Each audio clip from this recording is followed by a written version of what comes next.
Bueno, pues bienvenidas y bienvenidos a este acto organizado por la Asociación de Mujeres Progresistas de Retiro y por la Asociación de Amigos de los Jardines del Buen Retiro.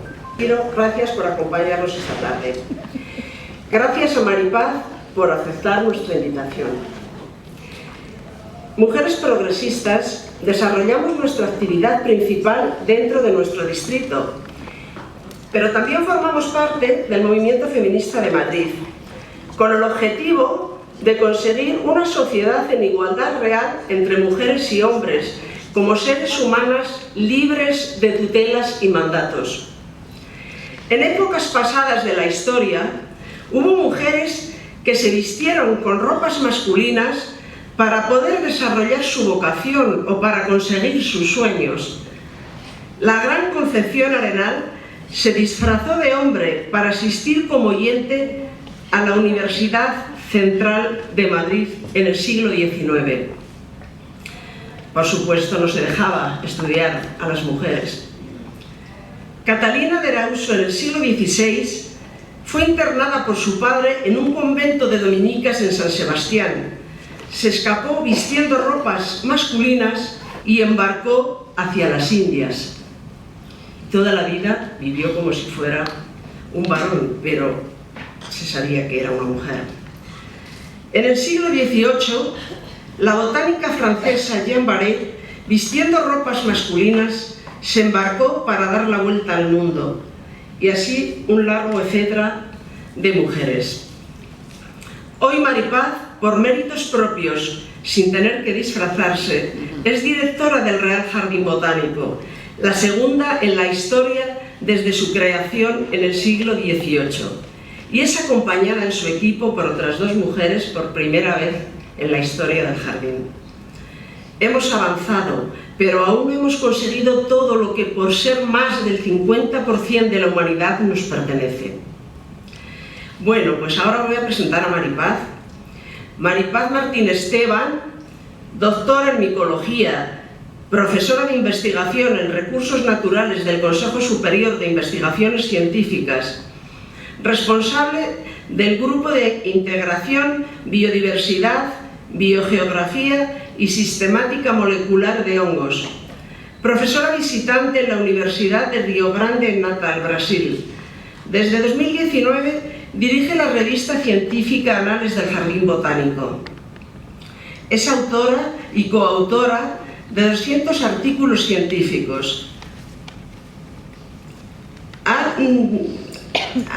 Es que no me ha salido la palabra, no la he puesto. Ha descrito 83 especies de hongos y dirigido 16 tesis doctorales. Y además es madre, con el compromiso que todas las mujeres sabemos. Pues nada más, ya. Bueno, buenas tardes. La Asociación de Amigos del Retiro, sabéis que lo que hacemos es cuidar de este tesoro que tenemos, tanto del Retiro como del llamado Paisaje de la Luz, Paseo de Prado, y Buen Retiro, Paisaje de las Artes y de las Ciencias, que ese es de verdad su título.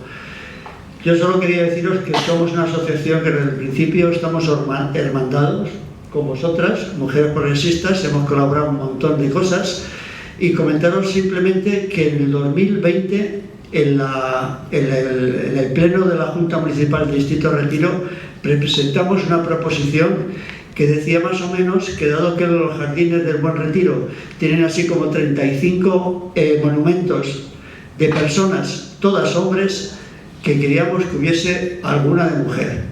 Lo presentamos y por todos los grupos se aprobó, excepto Vox.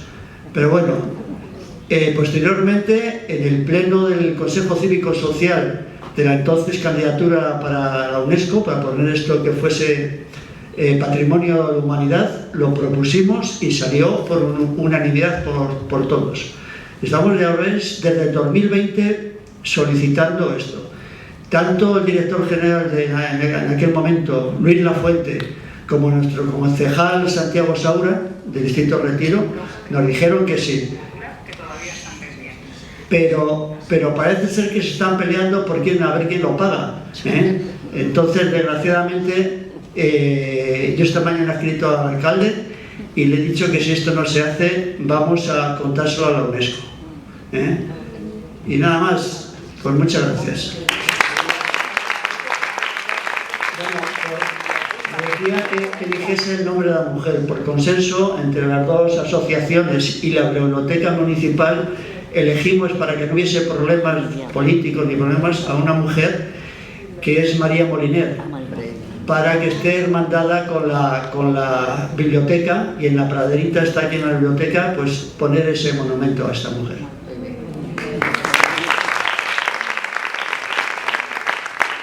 Gracias a todos por estar aquí y gracias a Raquel por esta presentación, que es muy emotiva. Siempre que se habla de mis logros parece que es otra persona, porque cuando llegas a un punto ya parece que todo lo malo ha pasado, ¿no? Bueno, veréis que aquí debajo he puesto algunas de las asociaciones a las que yo pertenezco.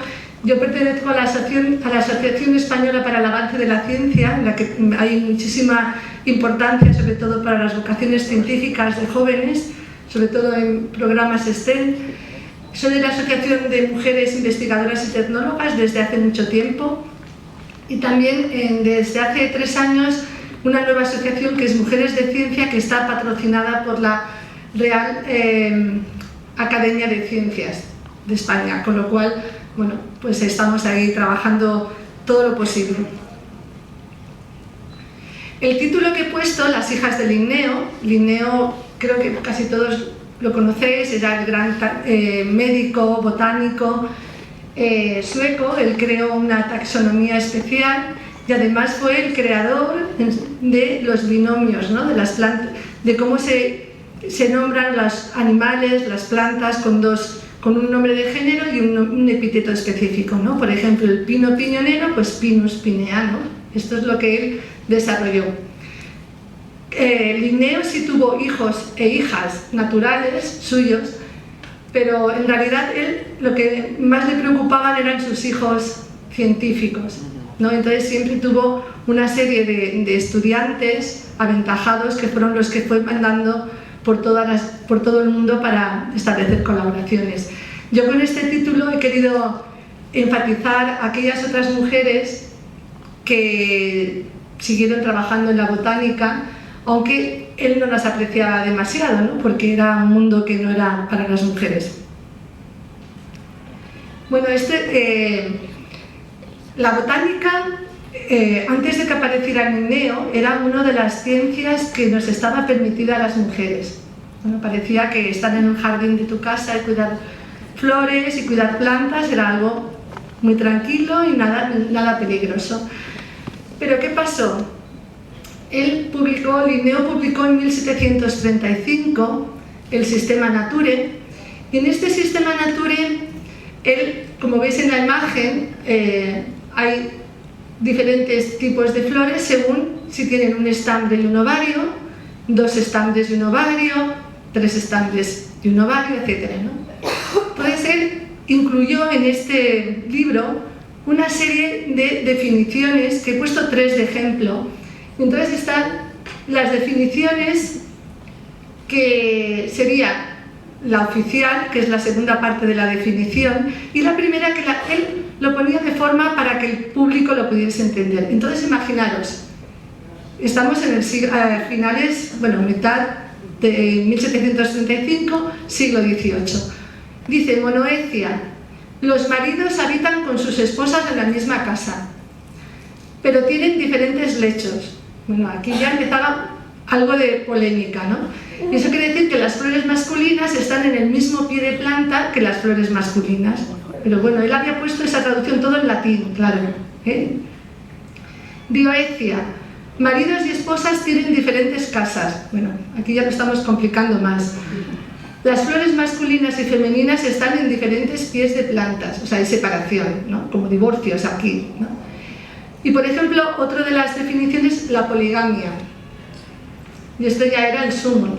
Los maridos con sus esposas y concubinas cohabitan en diferentes tálamos, ¿no? Entonces, que son flores hermafroditas y masculinas y femeninas, tal.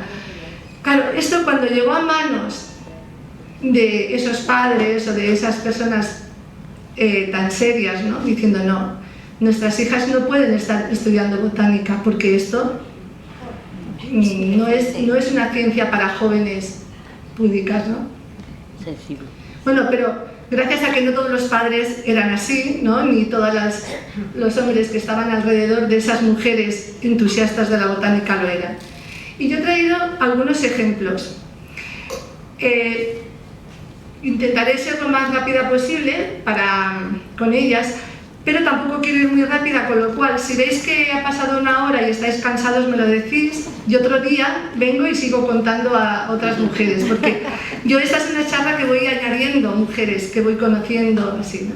Entonces, bueno, la primera que he traído es Jane Colden, de 1724 a 1766. He dejado, que eso lo tengo para otra charla, que lo estoy trabajando, a todas aquellas mujeres que muchas eran consideradas brujas, muchas mujeres gallegas que tienen nombre propio y algunas farmacéuticas de la época de 1600 y algo. Entonces eso ya es otro, como para un inicio. Yo en esta ocasión parto de 1700 y algo, ¿no? Uniendo con Linneo. Bueno, pues Jane Colden, la única imagen que tenemos de ella es esto, como un camafeo. Podéis ver que tiene un aspecto de una mujer de muy buena familia. De hecho, bueno, es la segunda de 10 hermanos de una familia muy acomodada de Nueva York. Y recibió una esperada formación en casa, porque no podía ser de otra manera. No había colegios para mujeres todavía. Y lo que sí, tuvo la suerte de que su padre, que era abogado, había traducido la obra, el Systema Naturae, que estaba en latín, que ella no estaba formada en latín, hizo la traducción al inglés, con lo cual ella en casa pudo aprender la forma de clasificación del Linneo. Estas son unas imágenes. Este sería el dibujo de la casa donde vivía, en el área que le llaman Condell Garden, ¿no? Y actualmente la casa la quieren reformar porque, bueno, es un sitio realmente histórico, ¿no? Los manuscritos de Jane Colden no se conservan, excepto este, que es un facsímil, que actualmente está también en Nueva York, y ella era una persona que, bueno, no la dejaban demasiado salir a casa a recolectar, o sea, como nosotras que vamos a hacer expediciones pues a la Patagonia chilena, en aquella época no era muy permitido. Entonces, lo que sí que tenía, parece ser, por lo que he leído, ¿no?, tenía un buen grupo de hermanos y primos y tal, que les decía, por favor, vete allí y recolecta esto y me lo traes. Entonces, con los que le recolectaban, ella iba haciendo la clasificación y los estudios de plantas. También dibujaba bastante bien a nivel de lo que llamamos dibujo científico. A lo mejor estos dibujos no parecen muy llamativos, pero sí que están muy claros los caracteres de las hojas y de las plantas que ella dibujaba. Y por ejemplo, aquí tenemos en la imagen que vosotros podéis ver a la izquierda, la gardenia, que era una planta que todavía no se conocía, esa gardenia de ella, que no es la gardenia actual nuestra, ¿eh? Pero bueno, lo importante de ella es que en el siguiente trabajo de especies plantarum de Linneo incluyó 2 de las muestras que ella había recolectado y estudiado en Nueva York. Eso es muy importante porque Linneo realmente era bastante misógino, por lo que dicen. Y los compañeros, bueno, o los científicos del momento le escribían a Linneo diciéndole: tienes que incluir el trabajo de Colden en la bibliografía de especies plantarum, porque está literal, esta joven ha dibujado y descrito 400 plantas solo siguiendo vuestro método, con lo cual era muy importante, había podido seguir el sistema de clasificación sin tener ningún profesor que le enseñara, solo teniendo el libro, ¿no? Y además dice, es la primera mujer que ha estudiado perfectamente vuestro sistema, y eso era muy importante, porque ya sabéis que antes del Linneo, pues para nombrar a un árbol o cualquier especie era dar una descripción completa, con lo cual era muy complejo. Bueno, tanto que escribieron a Linneo diciéndole, tienes que dedicarle una planta a Jane Colden, porque para nosotros los científicos, sobre todo los que somos taxónomos, el mayor premio que te pueden hacer es que algún colega te dedique un descubrimiento, y en este caso es ponerle tu apellido o tu nombre, algún carácter tuyo, al nombre de un género o a una especie. Y yo rebuscando en los nombres y en las bases de datos encontré esta Coldenia propubens de Linneo y dije, anda, pues mira, Linneo hizo caso y le dedicó una planta a Jan Colden, pero no, se la había dedicado a Cavalier Colden, que era otro botánico de esa época anterior a Jan Colden. Se quedó sin nombre, ahora ya hay más nombres que le han dedicado a ella, pero lo importante es que realmente dos de las plantas que ella había estudiado, Linneo las incorporó a la Species Plantarum. Este libro que está aquí, de Jan Colden, de American First Woman Botanist, es de Paula Ibasca, y ahí recoge un poco toda la historia de ella. Está en inglés, no está la traducción al español, pero se puede leer bastante, es muy novelado también. Vamos a ir pasando ya veréis, de mujeres que están muy acomodadas a mujeres que o no tenían estudios o no tenían esa vida tan fácil. Y Raquel ya lo ha comentado, a Jeanne Barret. Jeanne Barret, que era francesa, ahí tenéis, de 1740 a 1807, falleció con unos 70 y algo de años. Bueno, pues tiene una vida, no puedo decir fabulosa, pero muy interesante, ¿no? Jeanne Barret nació en La Comelle, en ese puntito rojo en el centro de la Borgoña francesa, y era hija de campesinos. Su madre conocía muy bien las plantas medicinales de la zona y Jeanne Barret aprendió, que era más o menos lo que se transmitía de la cultura de la botánica a las mujeres en zonas rurales, ¿no? El uso de las plantas, tanto para alimentación como uso medicinal. Y lo bueno es que, siendo de zona rural, ella ya sabía leer y escribir. Eso es muy importante para luego el legado que dejó con los años, ¿no? Y bueno, sobre todo eso, conocía las propiedades de las plantas medicinales. Cuando sus padres murieron, ella con 18 años, que no son los 18 años de ahora, son 18 años más aposentados, ¿no? Se fue de sirvienta a una zona muy cerquita, no he puesto otro punto porque es como muy cerquita, unos kilómetros, ¿no? A Toulon-sur-Raguse. Y allí, bueno, pues ella, la conocieron enseguida porque ella salía a recolectar al campo, vendía plantas medicinales, sabía el uso de muchísimas plantas de ellas. Y por ahí apareció Philippe Commerson, que era un médico naturalista. Philippe Commerson había sido uno de los discípulos de Linneo, o sea, conocía muy bien toda la parte de la sistemática de las plantas, cómo ordenarlas, etc. Entonces, es muy probable, esto ya en plan novela, es muy probable que en las salidas de campo de Jeanne Barret, algún día buscando las plantas, coincidiera con él que también buscaba plantas, ¿no? Y entonces surgió una amistad.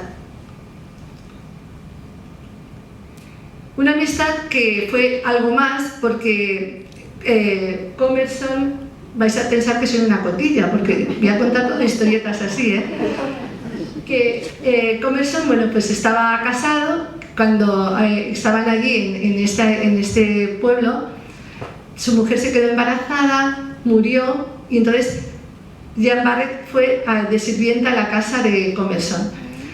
Él ya se quedó, me imagino que fascinada con el saber de él, porque él empezó a enseñar cómo se describen las plantas y él, por su lado, se quedó prendado pues también del conocimiento que tenía de las plantas, del uso de las plantas. De hecho, que ya cuando falleció la mujer, el hijo se lo quedó un pariente de la mujer y los dos se trasladaron a París. Entonces ahí ves, el 2 de septiembre pues ya estaban en París. Y Philippe Commerson estaba a lo suyo, a intentar conseguir pues, bueno, financiación para las expediciones, etc. Y Jeanne Barret lo que hacía era pasear por París. Y donde más le gustaba estar era en el Jardin du Roi. Primero iba a la zona de plantas medicinales, pero luego se fue encarrilando por las zonas también ordenadas sistemáticamente de las plantas. En aquella época, por eso fue Philip Commerson a París, se estaba hablando de una expedición a lo largo y ancho de este mundo, o sea, una expedición que iba a comandar el capitán Bougainville para dar la vuelta al mundo. Entonces, bueno, Philip Commerson estuvo intentando que lo nombraran a él y al final a él lo nombraron el naturalista de la expedición. ¿Y qué pasaba con Jeanne? Que se quedaba en París. Entonces ella, pues seguramente dijo: a mí, después de venirme contigo a París, no me vas a dejar aquí sola, pues voy a idear alguna solución. Y la solución que ideó fue que irse con él a esta expedición, ¿no? Pero el irse con él no era tan fácil, porque esta era una expedición de la Armada Real y estaba prohibido que las mujeres fueran en las fragatas y en las urcas. Las fragatas era el barco principal y la urca era el barco donde estaba el cargamento de comida, de diferentes elementos. O sea, las mujeres no podían estar. Bueno, aquí tenemos a este capitán Bougainville con este aspecto tan imponente, ¿no? Y aquí tenemos cómo pensó Jeanne vestirse. Entonces, que es el típico traje francés, ¿no? de las personas que van en los barcos, más y rural, ¿no? Entonces, parece ser que ella estuvo como un mes y medio vestida así y recorriendo a pie hasta la zona donde iba a salir la expedición para probar si el disfraz suyo era adecuado, si la reconocían o no como mujer. Entonces parece ser que funcionó, que nadie la reconocía como una mujer. Bueno, la veían así imberbe, ¿no? Delicada y tal, pero bueno, se podía pasar por un chaval, ¿no? Bueno, todas estas cosas que os cuento, yo no las he leído directamente, pero sí las he leído directamente de este trabajo, de este libro que no sé si lo conocéis. Yo os recomiendo encarecidamente, se lee súper rápido en un fin de semana. Yo me lo he leído 2 veces o 3 ya, y es sin permiso del rey. Por eso de que os decía que no estaba permitido que las mujeres embarcaran en la Armada Real. Bueno, pues en este libro se relata muy bien toda la historia de la expedición de Jeanne Barré, que yo os voy a resumir algunas cosas, pero no voy a hacer spoiler porque es muy interesante. Este sería el mapa de todo el recorrido. Bueno, pues ellos salieron de aquí, de esta zona, y bajaron por aquí, subieron hasta Río de Janeiro, volvieron a bajar todo esto, dieron la vuelta y luego aparecen por aquí, ¿vale? Toda esta vuelta era la del viaje. Bueno, pues cuando estaban en Río de Janeiro, el puntito que se ha puesto ahí, cuando hicieron esa parada, normalmente Commerson bajaba del barco para hacer las expediciones y las recolecciones, pero él tenía unas úlceras o algo en la pierna que a veces se le abría. Entonces, cuando estaban en Río de Janeiro, no pudo desembarcar y mandó a la que era su ayudante, que era Jeanne, ¿no? Con alguno de los marineros que le habían dispuesto para ellos, ¿no? Entonces, en uno de los días que bajó a recolectar, porque primero recolectaban cerquita, pero luego cada día era más y más, más de profundidad, pues uno de los días Jeanne Barré descubrió la bugambilia. Aunque el nombre y la fama se la llevaba Commerson, pero la que cogió la bugambilia, siempre lo cuento allí en el invernadero del Real Jardín Botánico, que tenemos las bugambilias, siempre lo explico, fue una mujer la que la recolectó.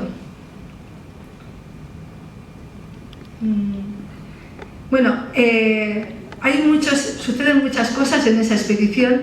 Yo solamente os voy a contar que sí que hay un momento que a ella la descubren como mujer, ¿no? Y entonces, bueno,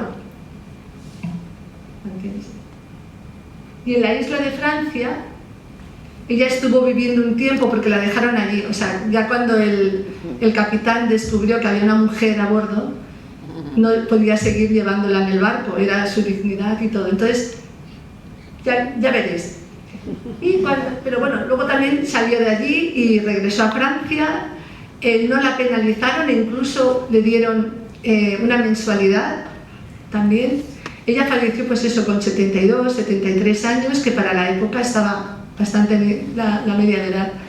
Y llevó unos 6.000 pliegos de plantas recolectados, que no está nada mal para la época, pensando en las condiciones de un barco, que no tienes para secar, que no tienes periódicos suficientes para poner y secar las plantas, etc.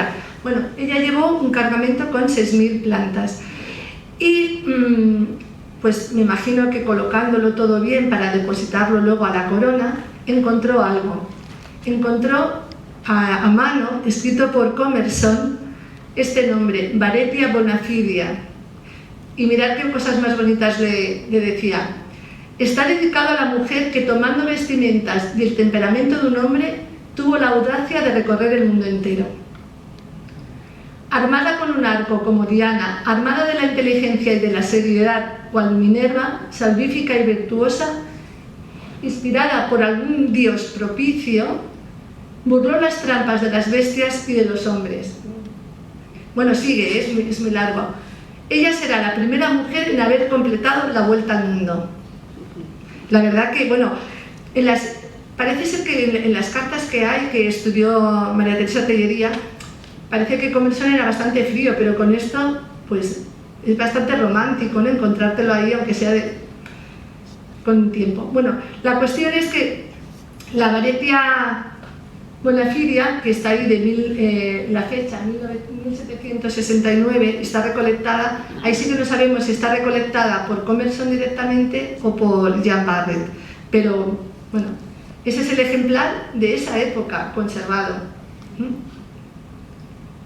Lo que sí sabemos es que en 2012 a Jean Barret le han dedicado esta Solanum Varetiae, que realmente, bueno, está muy bien porque en el dibujo de la época, el grabado que hay de la época, tiene unos colores como las flores de este Solanum.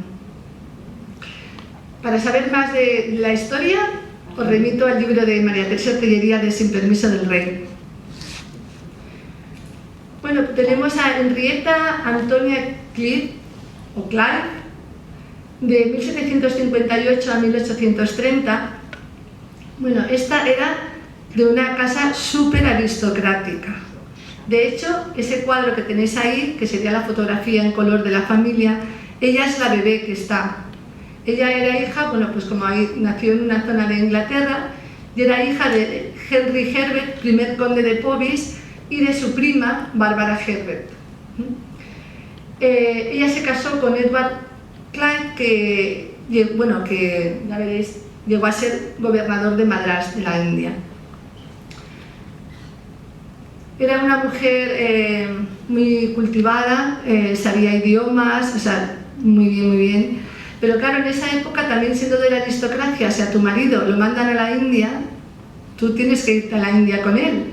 Ella tenía 4 hijos, 2 varones y 2 chicas, 2 mujeres, y los varones se quedaron con su hermano, que es el niño que está aquí, que era mayor que ella. ¡Ay!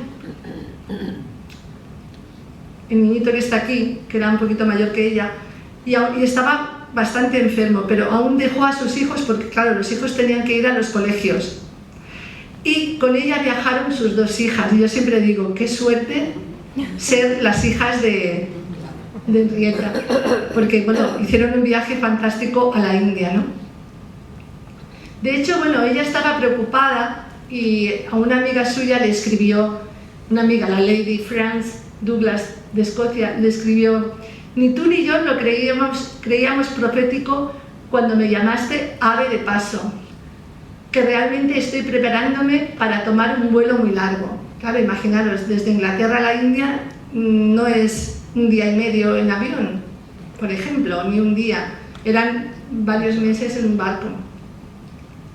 Bueno, también para conocer la vida de ella, de Henrietta Clive, está este libro que recopila varios de sus redacciones y de historias sobre la India. Es uno de los primeros trabajos sobre la India por una mujer. La zona que estuvo estudiando era aquí, en esta zona de aquí, y donde tenía la casa ella montó un jardín botánico, pero pequeño, pero todo muy ordenado, clasificado. Además, es una de las es la primera aristócrata que trabaja sobre minerales, y los minerales también los clasifica, los ordena, y actualmente están en los mejores museos de Inglaterra. También pensar que ella se movía por la India con este tipo de atuendo. Entonces, en algún momento, bueno, parece ser que salía pues con el tipo más camisón, ¿no? Entonces, más ligero para el área tropical. Pues ahora Helen Hutchins, que bueno, veis que murió muy joven, con 25 años. 30. Sí, muy joven, 30, sí.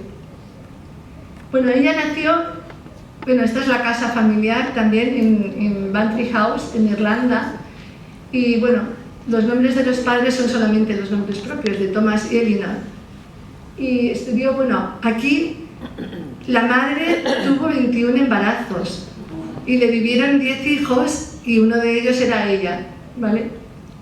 Entonces, bueno, su padre murió cuando ella tenía 2 añitos y ella sí que fue ya a un colegio, como a una escuela de señoritas, ¿no? Y estando en Dublín parece ser que, bueno, que el ambiente no era muy propicio y tenía problemas como de asma, de pulmones y así. Y entonces dejó el colegio y fue a vivir con un amigo de la familia. Entonces, cuando estaba viviendo con el amigo de la familia, con el matrimonio, los hijos y tal, él, que es el Dr. Whitley Stokes, descubrió que ella dibujaba muy bien y que le gustaba la naturaleza. Entonces fue la que él le animó a ella a hacer estudios de naturaleza. Y aquí tenemos, por ejemplo,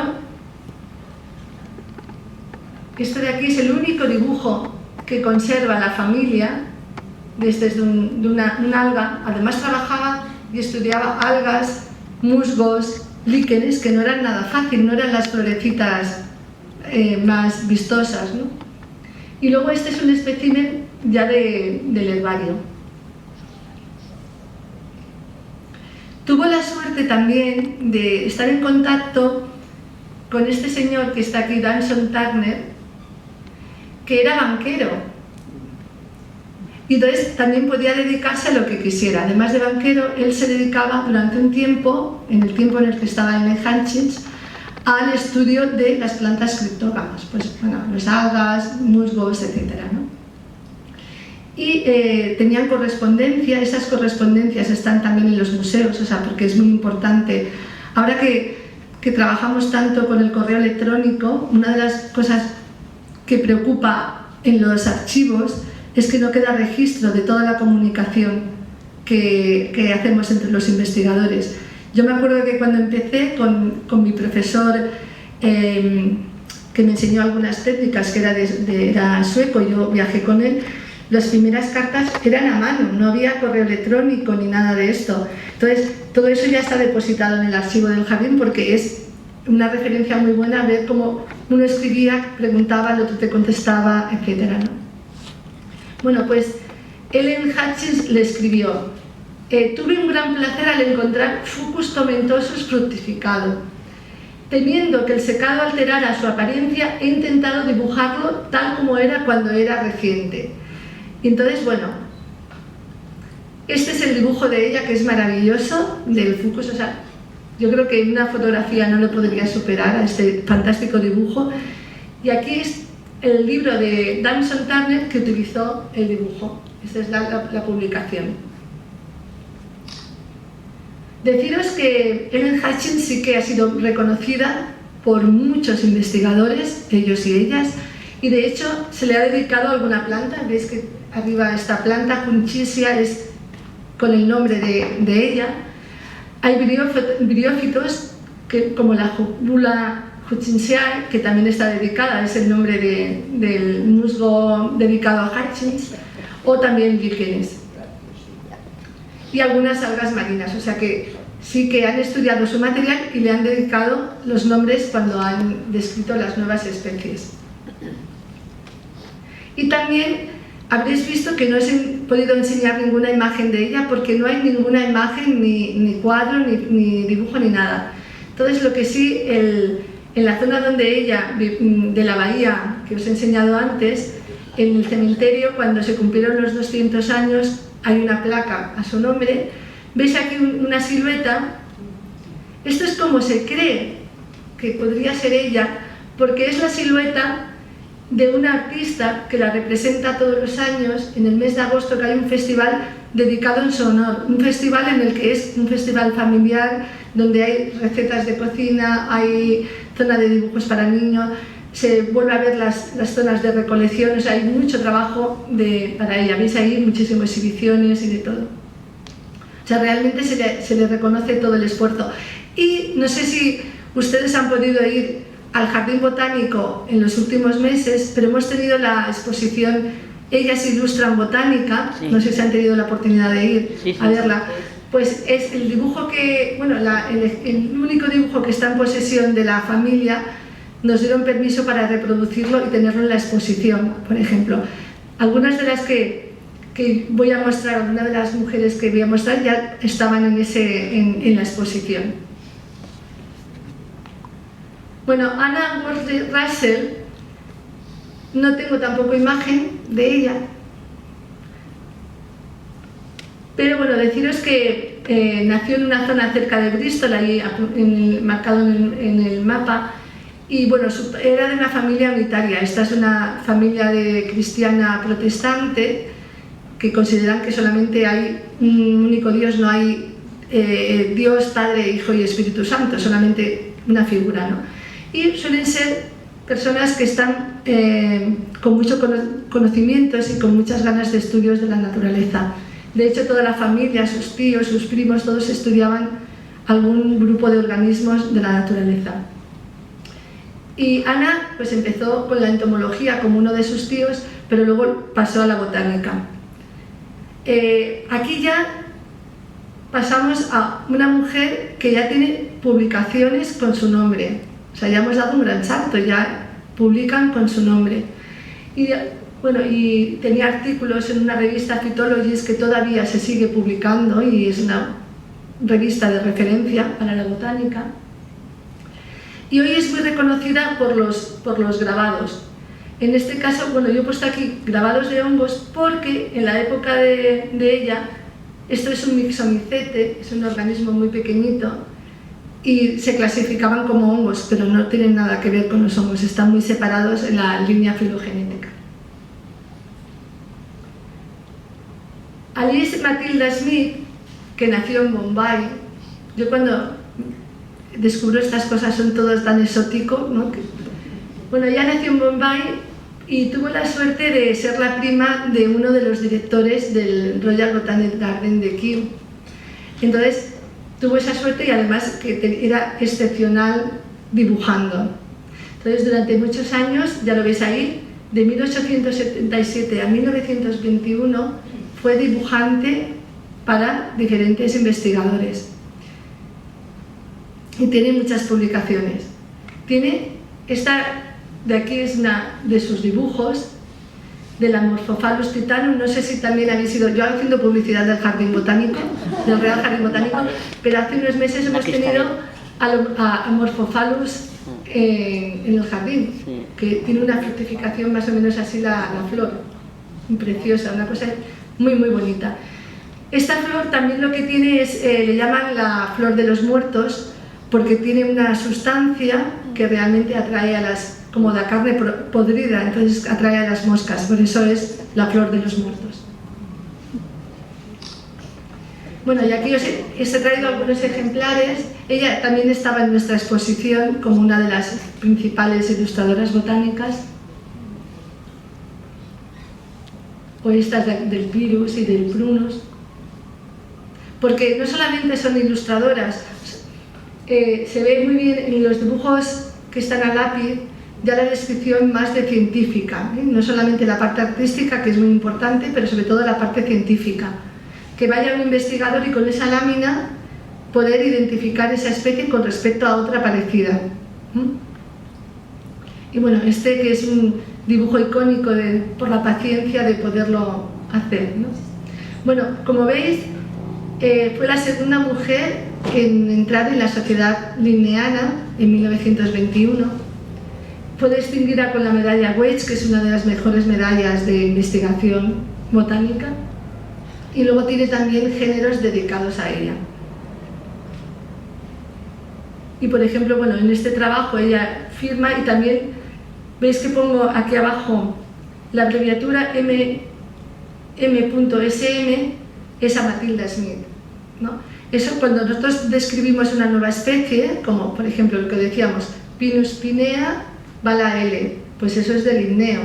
Si tú tienes esta especie y le pones M.SM, es que la describió Matilda Smith. Yo, por ejemplo, tengo que poner M.P. Martín, porque Martín es un apellido muy frecuente, igual que el de Smith, de ella, y por eso tiene que poner la inicial del nombre. Y ahora pasamos a la que hemos considerado la primera botánica española, una joven aragonesa, Blanca Catalán de Ocón, que también pues murió con unos 40-44 años. Y aquí tenemos la imagen de ella ya como mujer madura, y nació en Calatayud. Ella en este caso tuvo la suerte de tener una madre que se había educado ya en colegios suizos. En esa época, pues estos colegios también tenían una tradición de estudios naturales muy importantes, y ella quería que sus hijas tuvieran la misma formación. Se educaron en casa y en colegios de Teruel. Ya tenemos colegios también de señoritas y podían ir a los colegios. Y luego además, una cosa muy importante es que pasaba grandes temporadas en el Valle de Cabriel, en la zona de Albarracín, ¿no? Entonces, las temporadas de verano, ella, la madre le introdujo, Loreto de Gallolá, la introdujo a las dos en las ciencias naturales. Blanca se decantó por la botánica y su hermana Clotilde por la entomología. Llegó a ser una entomóloga muy, muy importante. Esta era la casona, la casa grande de la familia. Y aquí está Bernardo Zapatero y Marconel, que era el canónigo de la zona y que tenía también pues conocimientos, le gustaba la naturaleza y vio un gran potencial en Blanca. De hecho, arriba está el título del primer trabajo de Blanca Catalán de Ocón, que es el catálogo de las plantas colectadas por la señorita Blanca Catalán de Ocón en Valdecabriel. Y Bernardo Zapatero escribe: la señorita Blanca Catalán de Ocón se ha distinguido recientemente recolectando plantas muy notables, que ha presentado al mundo científico admirablemente preparadas por su propia mano y destinadas a enriquecer nuestra flora aragonesa. Y esto se lo escribía a un eminente botánico alemán, que tenemos aquí en la imagen, Heinrich Morris Wilcon, que estaba en ese momento con otro compañero, que no tengo el nombre aquí, realizando el catálogo de la flora de España. Comentar que en ese catálogo que él estaba haciendo de toda la península ibérica, incluyó algunas de las plantas que había encontrado Blanca Catalán de Ocón, pero que no había descrito con nombre. Entonces él le pone el nombre a una de las plantas, que es esta Sassafras blanca, no por la flor que fuera blanca, sino porque está dedicada a Blanca Catalán de Ocón. Y luego también otros investigadores, como el valenciano Pau, también en sus trabajos le dedicaron alguna planta, como por ejemplo esta Linaria blanca. Y también la historia, bueno, hay un libro de Claudia Casanova en el que cuenta en plan novelado la relación epistolar entre el botánico alemán y Blanca Catalán de Ocón, que también recomiendo para leer así y aprender más sobre ellos. Ahora pasamos a una que para mí es un referente y un icono total, Merian Mearaches.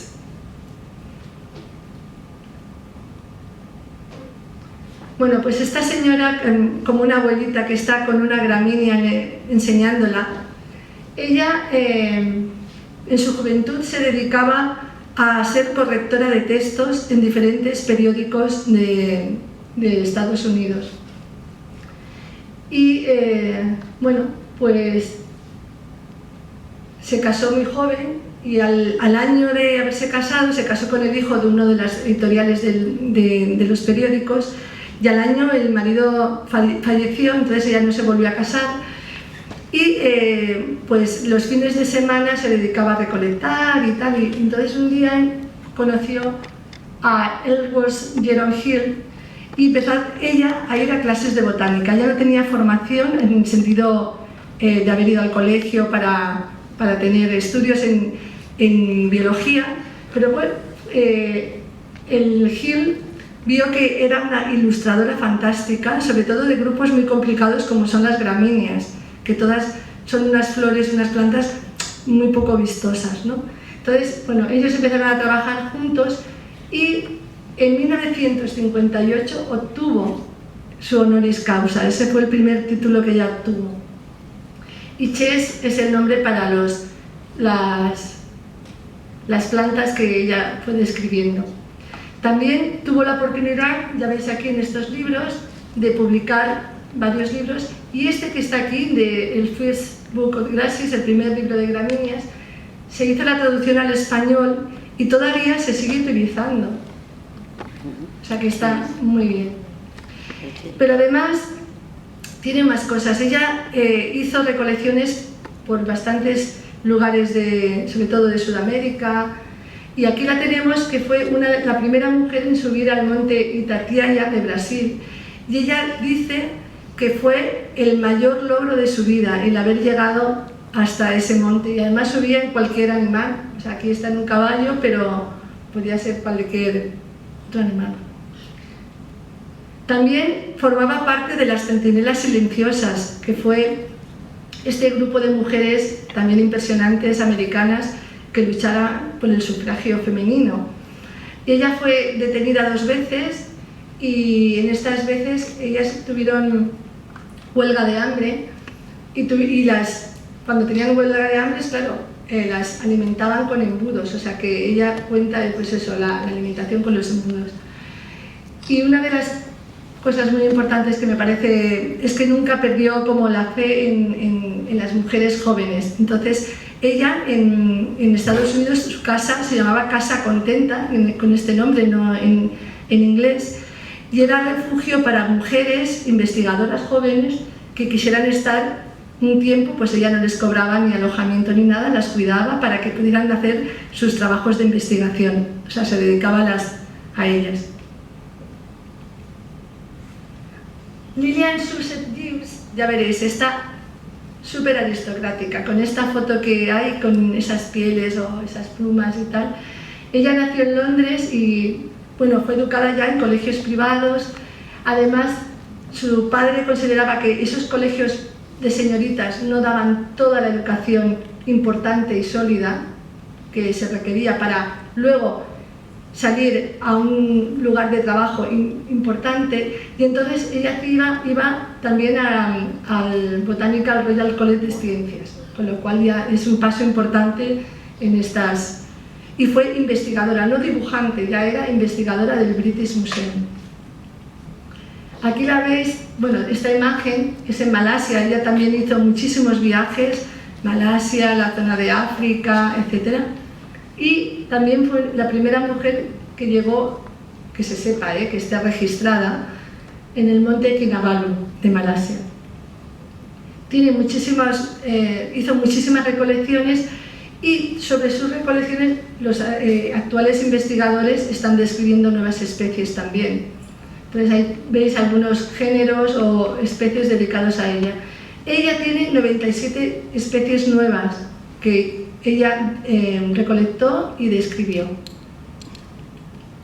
Aquí están algunas de ellas, y esta, por ejemplo, es cómo se conserva todavía el material recolectado por Gibbs. Inés Messía es otra de mis favoritas dentro de estas mujeres de referencia, ¿no?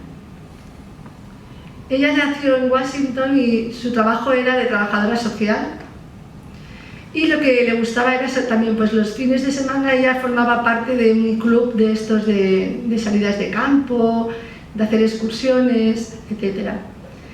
Y ya cuando tenía 51 años se matriculó para estudiar algo así como biología, recibir un grado en Berkeley.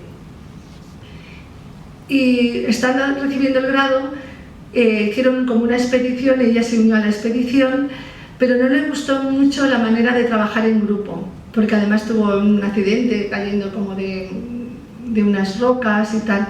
Entonces ella decidió que lo mejor para ella era montarse ella a las expediciones, salir de campo y ya se vería, ¿no? Entonces todas sus expediciones se las financiaba ella con el material que recolectaba, que prensaba y que vendía a los herbarios.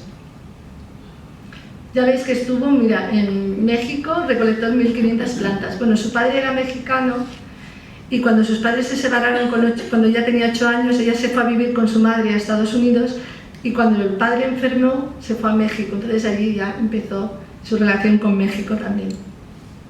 Estuvo en Alaska, en muchas zonas de Sudamérica.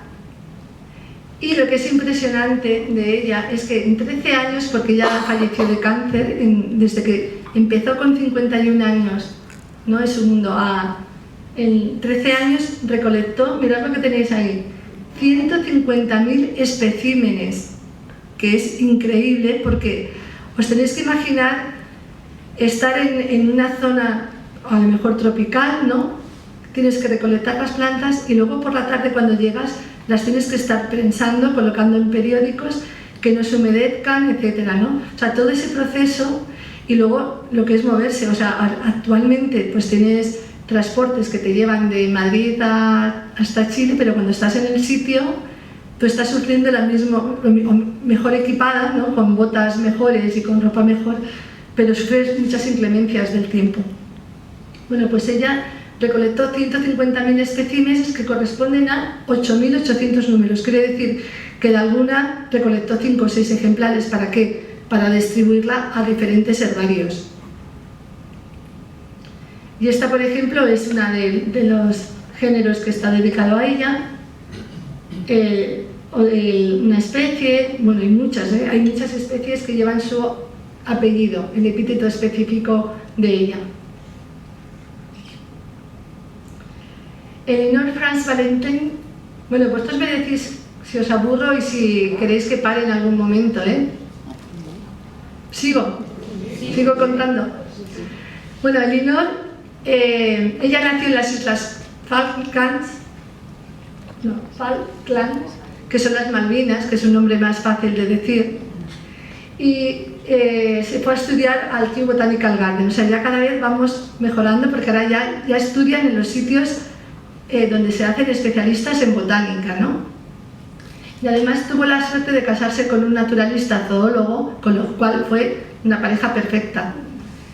Ella en 1909 vuelve a las Malvinas con su marido y comienza a hacer unas ilustraciones fantásticas. De hecho, esta es una imagen de ella y estas imágenes son, podríamos decir, el último libro que se publica con las imágenes coloreadas a mano. Este libro ya es, bueno, os podéis imaginar, de coleccionista total, ¿no?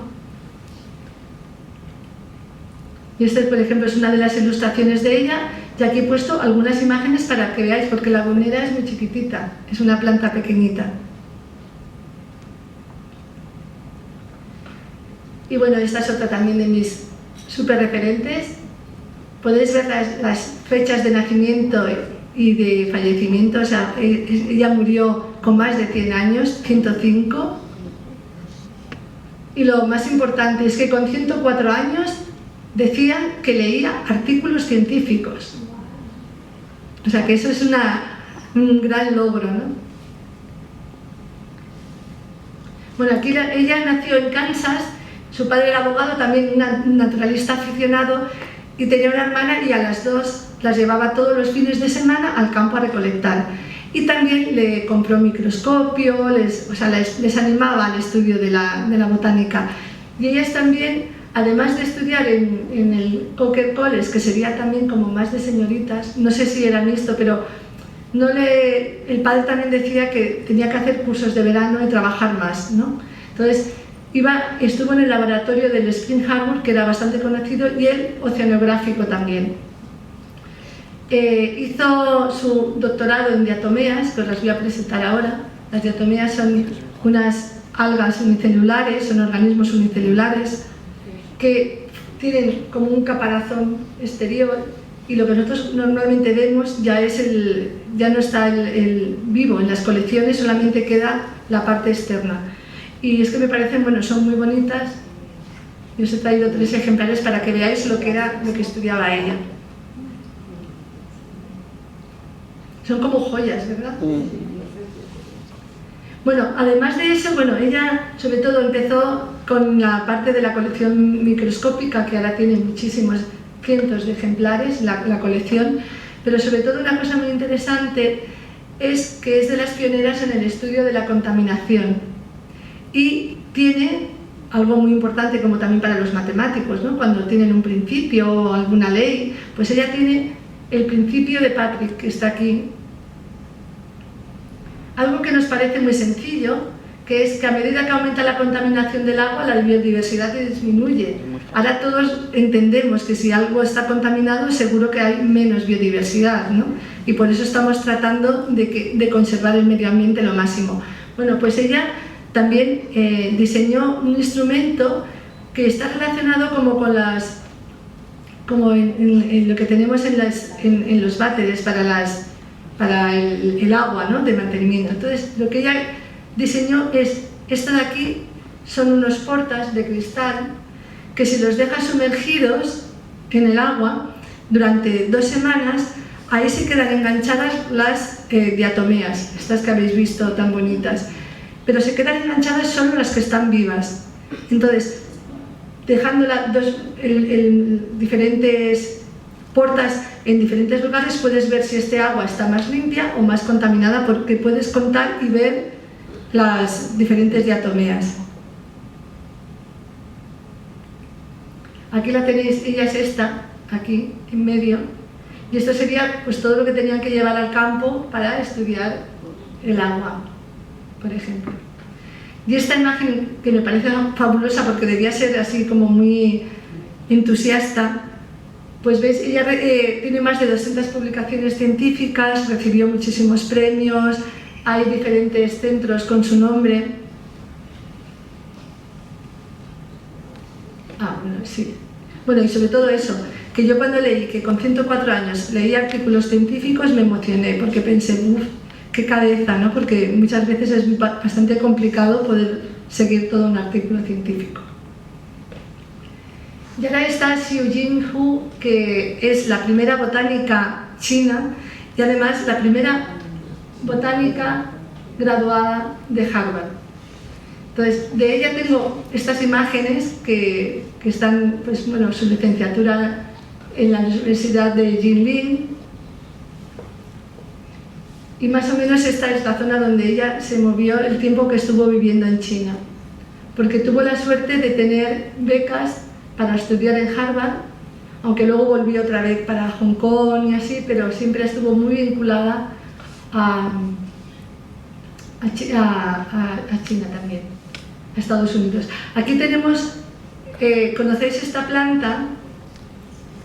Es el Iles aquifolium, porque es la planta como de Navidad también, ¿no? Ella se llama Hu, que es como se dice en chino esta planta. Y bueno, está muy reconocida, le dieron muchísimas medallas. Bueno, aquí está con una de las plantas, y esta medalla, que es como las medallas de honor del Estado, muy importante, tiene muchísimos trabajos. Os he traído ahora de ejemplo a Deirdre Snigman. Ella, bueno, tiene ahora unos 75 años o así, y nació en Sudáfrica, en un convento. Ella dice que sobre todo ella tuvo la suerte de conocer a diferentes botánicos, entonces va enumerando, ¿no? A Copton, Barker, Gotland, Rucker, que todos le brindaron una amable guía para su trabajo, ¿no? Y aquí, por ejemplo, estos son algunos de las plantas que ella trabajaba, y he puesto el nombre de la ilustradora, que son de Ella Ward, porque ella no era ilustradora botánica. Y la tesis doctoral de ella se la dirigió Peter Linder, que veis los que habéis estado en el Jardín Botánico alguna vez en el Salón de Actos, Peter Linder vino en el año, pues hará como 5 o 6 años antes de la pandemia al Jardín Botánico, y por eso he traído esta fotografía. Bueno, ella ha conseguido varias medallas importantes y también es como autora la abreviatura NIYAN y tiene más de 115, este es un número, seguro que tiene alguna especie más actualmente. Y la última persona, mujer de la que quiero hablar, es María Teresa Tellería, que también os voy a leer algunas cosas. María Teresa Tellería fue, puedo decir que fue mi mentora. A mí me conoció cuando yo empezaba mi trabajo de tesina y así en un congreso.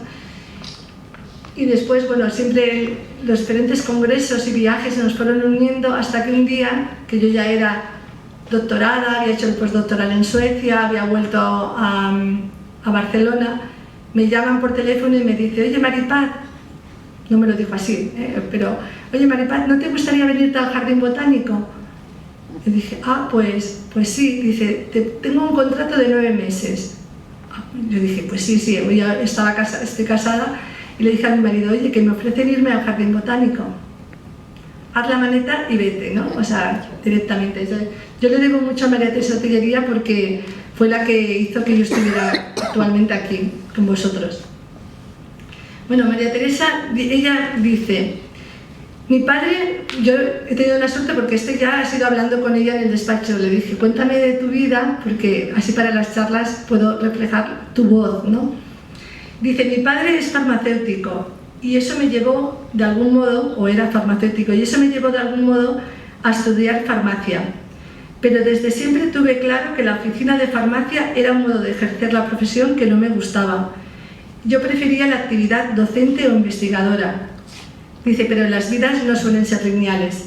Ella durante un tiempo fue profesora muy poquito en la Complutense y luego enseguida ya empezó a hacer la tesis doctoral.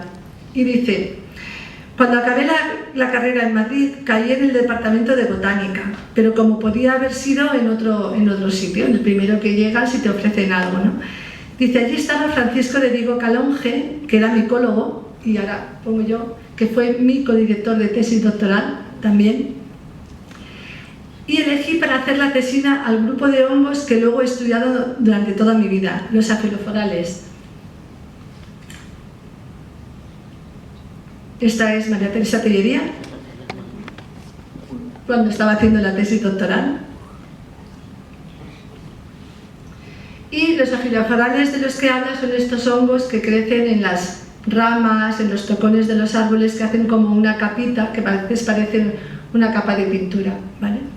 Que así no parecen gran cosa, pero son preciosos al microscopio cuando los estás estudiando. Entonces sigue diciendo, dice, en aquel momento vino a España porque había aparecido una colección de un botánico del siglo XIX y quería estudiarla. Y era especialista en afiloforales, un grupo de hongos que no había estudiado nadie, y empecé a estudiarlos con él. Bueno, pues esto fue lo que le llevó a ser pues una gran investigadora. Ya veis aquí, he incluido algunas cosas. Ella empezó también becaria postdoctoral.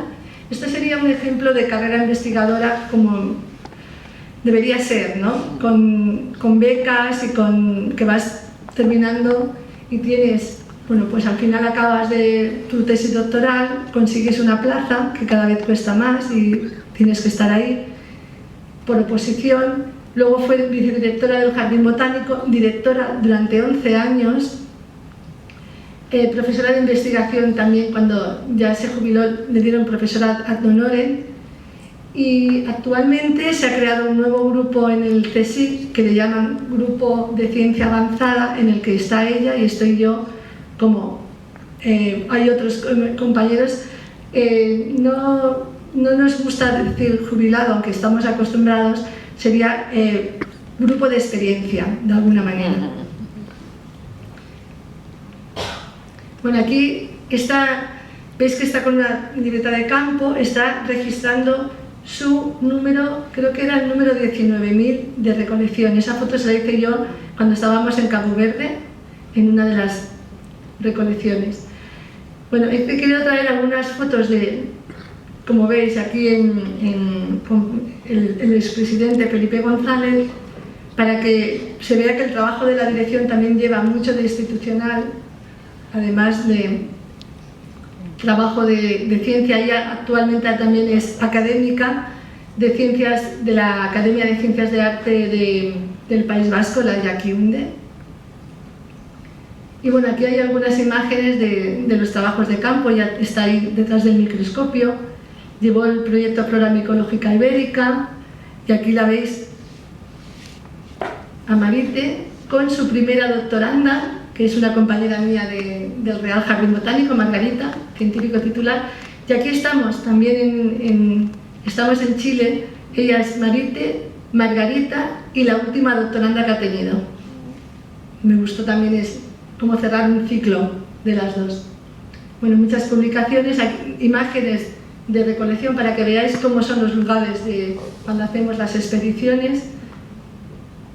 Esta es de Cabo Verde. Aquí estamos en la Patagonia chilena, con unos buenos equipos de monos de trabajo para no mojarnos.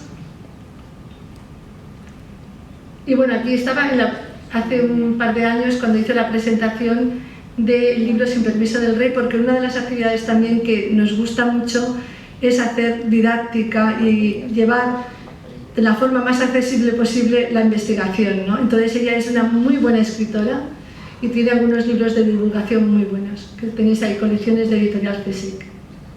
Y bueno, yo ya termino con esta frase que es de Jane Goddard, que el mayor peligro que nos depara el futuro es la apatía, ¿no?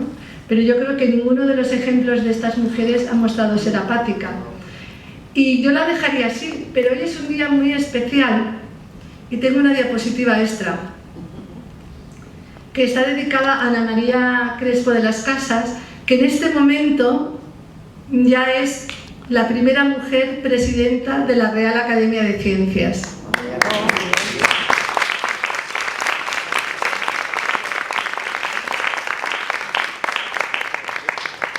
Desde su fundación en 1847. De hecho, tenía la invitación para estar con ella ahí, pero le he dicho, mira, lo siento porque me comprometí a dar una conferencia, pero bueno, mi homenaje a ella como mujer también es liquenóloga y sigue trabajando. Durante muchos años ha sido la secretaria de la Real Academia de Ciencias y ahora pues la primera mujer. Y nada más, si queréis preguntar algo, aquí estoy.